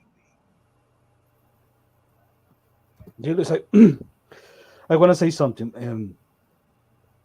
When I think people don't know what to see in the Rocky saga of movies, they think it's just a boxing match. No, I think what people miss about that movie, especially in the first one, you have this underdog that didn't deserve a title shot and was faced with the question, do I got it or do I not got it? Do I give my best to see? Maybe I can compete against the best in the world. Maybe I cannot, but I have to try my best. I have to, because if I'm not trying now, I'm going to regret this for my whole life. For me, the best scene of that movie is when Mickey goes there and tries to convince Rocky to be his manager, to be his trainer. And Rocky was struggling with that decision, but he knew he had to swallow his pride because Mickey wasn't good with Rocky. He wasn't nice with Rocky. No, but he said yes because this is my best chance to try to find out if I can compete with the best of the world. And I believe most of these guys, they are fighters. They train hard. They sacrifice a lot for the sport, for his craft. But when they betray his own character, making moves, angling his career, that starts to take a toll on his character. Yeah. And I can see with guys like Ryan, like Gervonta, like Charlo, like Danny Garcia, those guys, there's something about you that tells me you're struggling with your own decisions. I agree. That's deep. You're struggling because you sacrifice a lot for this career, but at a moment you took a different direction and say, maybe I don't want to find out if I got it. at this time. And that's where the spirit dies, because it's not a normal occupation. You have to want to be there. You have to want to put the time in. These are things that you have to want to do in order to excel, even when it's uncomfortable. Everybody know the Muhammad Ali quote, I don't start counting until it hurts, because those are the only ones that count. Doing sit-ups, pull-ups, whatever the fuck you doing. And it is like that. I don't start counting until the shit hurt. Those is the ones that count, right? And that's a profession where, you have to love what you do. It's not like going somewhere and flipping burgers. You got to love what you do. But a lot, like with Ryan, it's a unique problem with Ryan, for example. Ryan has the option of circumventing the adversity because he already has the marquee value in some ways that you work towards. He already has it now. So I don't think he appreciates the process or appreciates the struggle. That's why he wants the shortcuts, not realizing you need that process. You need that. But doesn't the unearned accolades like make you feel dead inside? Like, yo, what did I get for all this, man? If I won this, like, yo, why am I not happy? He probably doesn't feel accomplished. I mean, on one end, no, happiness is a state of mind. Happiness is not a belt. Happiness is not money. Happiness is a state of mind. And if it's not so much, oh, well, I want a belt, so I should be happy. It's that you tried and you succeeded. It's everything else. It's the journey, not the material thing, or not that singular moment. It's kind of like how if you got your day lined up and you ain't in a bad mood, you in a good mood, it's not because of any one thing. It's the atmosphere. It's a frame of mind. So it's not like, oh, yeah, well, you're going to win a belt and that'll solve all your problems and you'll be happy. No, you enjoy the process, that you worked hard and you did it and yada, yada, yada. And believe it or not, no, not everybody's fucking miserable. They just want everybody to seem miserable, so they pump us all full of fucking medication. We all got mental problems. Let's all get some oxycodone or whatever they give these depressed motherfuckers. No, bro. That's not the answer. Crying mental health, that's not the answer. It's not. I'm sorry. No, it's not. We used to get more things done before than we do now. And it's because it was less coddling. There was less coddling in previous eras. We didn't get to this point because of coddling. Somebody got to do the goddamn job. Men were men back then. Just being real. Somebody got to do. While you sitting there worrying about if they being nice to me and my health and bro, somebody got to get the goddamn job done. Somebody has to. So you sort yourself out and get some Kleenex and let the real motherfuckers work. Because I don't take Ryan seriously. Like, I don't even take his mental health stuff seriously. I don't, because you were talking shit while you were away with your mental health shit. And that's why I don't take it shit to people. That's exactly why I don't take it seriously. He was literally talking shit on Twitter while the mental. Look, all I know is, whatever you going through, right, whatever's whatever. All I know is Devin is made out of different stuff than you are. That's all I know. That he went over there and he did it. Didn't have to do that. He had the same wiggle room to do what you doing. Oh, well, I don't need George's belts anyway. I don't need George's. He could have said that, but he didn't, because he made out of some different shit.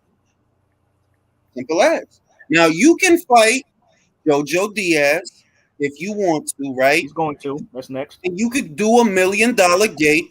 And nothing I say can stop these fighters from doing what they're going to do. All I can do is react to it and tell you, I'm not going to view none of y'all the way I view Devin.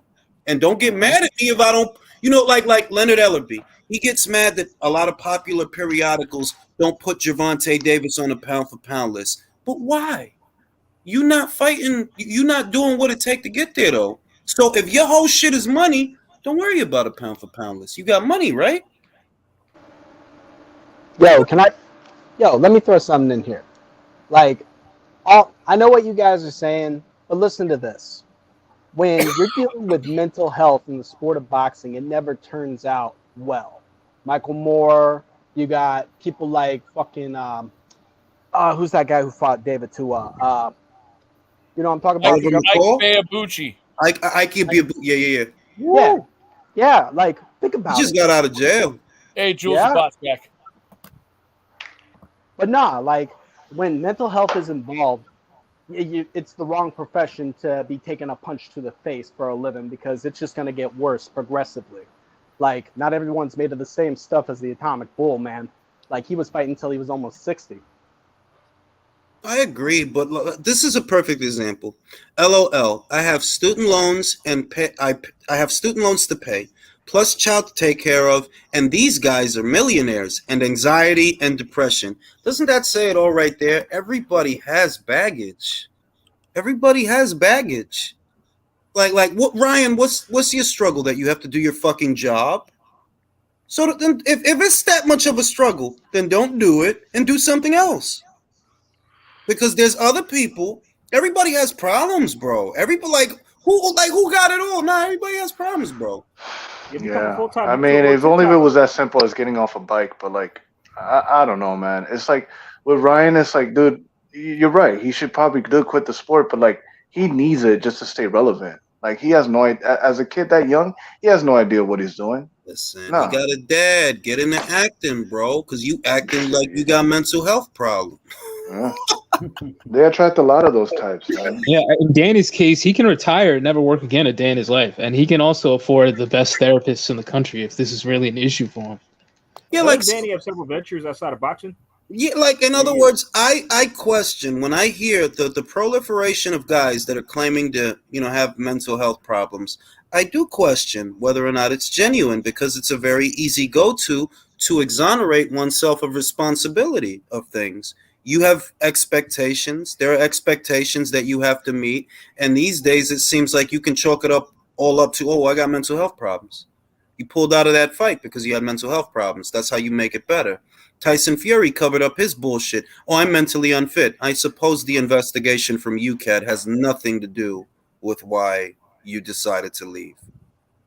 It's not the UCAD stuff, the nandrolone, right? It was the mentally unfit, mental health shit.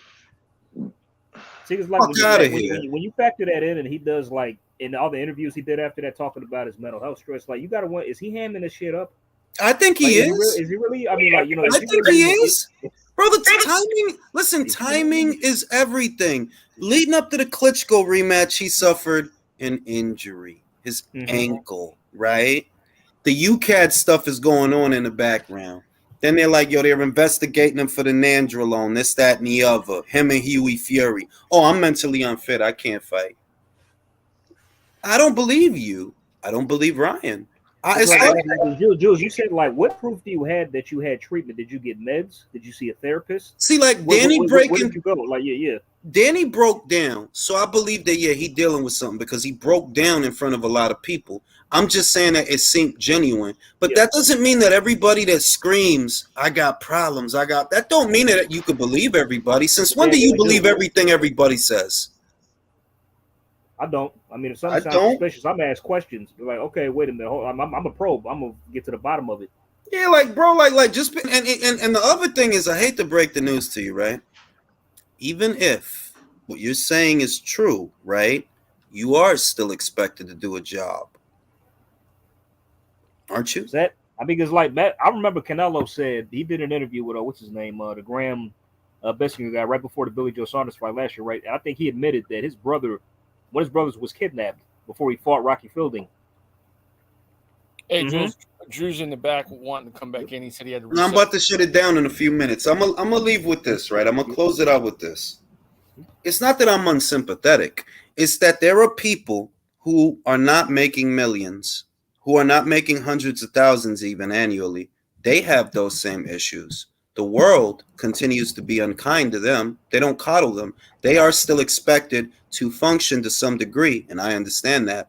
Whereas I see these guys that have a little bit more wiggle room and a little bit more privilege, right? A little bit more opportunity, and I'm sorry to say, no, I don't pity you. They have a support group. Yeah, like, no, I don't pity you. There's people under worse circumstances than you making it work every day. They don't get the money you get. You fight once, you get $100,000 or whatever it is, win or lose, right? There's people out there, they're grinding yearly. They don't get that, but they have the same problems you do. If I was going to feel sorry for someone, I'd feel sorry for them, not you. Let me add this. There is a difference because social media is hard. For example, you, Julius, you are I think you are one of the best boxing channels right now. But thank you. You are That goes not without saying. Yeah, but you are That's why not we're a here. big channel in terms of subscribers and followers. The amount of people you deal daily will not compare with you have 100,000 followers. You will be attacked every day for different people, and that will be hard. It'll wear you down. It'll wear you Yeah, down. but it will be a lot worse if the all that shit talking would hold some truth in that. Okay, so for example, Will Smith, you are now around the world when people are calling you are a fucking cock, and you are so worn down that you feel the need to slap another motherfucker in front of the whole world, it's because probably some of that chill talking was true in your eyes, in your mind. And some of these boxers we are talking about, they get offended. I think Terence Crawford gets a little bit annoying by all these guys talking shit, but he knows he's the shit. He knows he's been conducting his career in the right way, fighting the right people. But these other guys, when people are calling you're a fucking dog, honestly, that shit might, if it affects you, might be true. And not true for everyone else, true for you. Exactly. That if the shoe fits, like, you know what your real problem is? What they're saying is getting to you because it's true. The truth hurts. Yeah, people were telling me I had to fight Jaron Ennis. I'd fucking cry too. Or I'd take him out of hell. Exactly. I wouldn't want to do that shit. You know, if they're calling you in other words, you see that Canelo gets a lot of criticism, right? But he seems to handle it well. Why is that? And he said it himself. Who else do you see fighting these many champions as me? He's settled in himself and he knows that he's doing his best. He doesn't need the validation from everyone because he knows. Whereas the guys that seem to be getting affected, well, the criticisms levied against you, some of them are true, aren't they? Aren't they? So that's what's getting to you, the truth. And you know what? You just reminded me because Keith was rather defensive about all these young guys coming up and saying that I'm not a gatekeeper. But it's like, fam, you got being by Pacquiao. It already been shown. You almost lost to this guy, and this. I got a question for you, Virtuoso. Show me the young guy that called him a gatekeeper. No one. Guilty conscience. Because you are one deep down. Yes. Yes. Did Conor Benn call him a gatekeeper? I didn't see that. It was the fans, man. It was the fans. They the ones in his comments. Yo, you a gatekeeper, my guy. Hold that. Jules, fellas, let me ask y'all this. You put Keith at this point in the ring with Ben, Stanionis, Ortiz, Boots. Does he beat any of those guys? He stands the best chance against Ben, and even with Ben, it's not a given that he wins. No, it's not a foregone. It's not a guarantee. It's not. So when he said that, I'm glad Virtuoso brought it up because I thought about it like, well, who called him a gatekeeper? Jaron Ennis didn't call him a gatekeeper, at least not publicly. There's no headlines of Jaron Ennis saying that nobody called you that. You know who did call you that? Likely the people in the comments of your social media. That's and they your subconscious. Because if it ain't true, why come out and defend it and say you're not one? You saying to these young guys, I ain't no gatekeeper, right? We didn't call you that. That's the look of that. They're like, well, I didn't say you was a gatekeeper, Yeah, bro. that screams insecurity because that screams gatekeeper. He's arguing with his reflection in the mirror, like Willem Dafoe and Spider-Man. In a big neon sign with an electronic gate that's opening and closing underneath the words, you know? Now, honestly, like when he said that, I thought to myself, Virgil didn't call him that. Jaron didn't call him that. Conor didn't call him that. I don't even think Stanionis. I don't even know if that man speaks English. I think he might, but I don't. But I didn't see none of the young up and comers say, "Yeah, I want Gatekeeper Thurman." No, No. Yeah, Heimdall Thurman. Now that would be hilarious if somebody did come out and say that, though. What? Anyway, gentlemen, it's been a pleasure. Catch y'all on the next one. All right, guys. Jules. Have a good night, everyone. Jules, man. I appreciate it.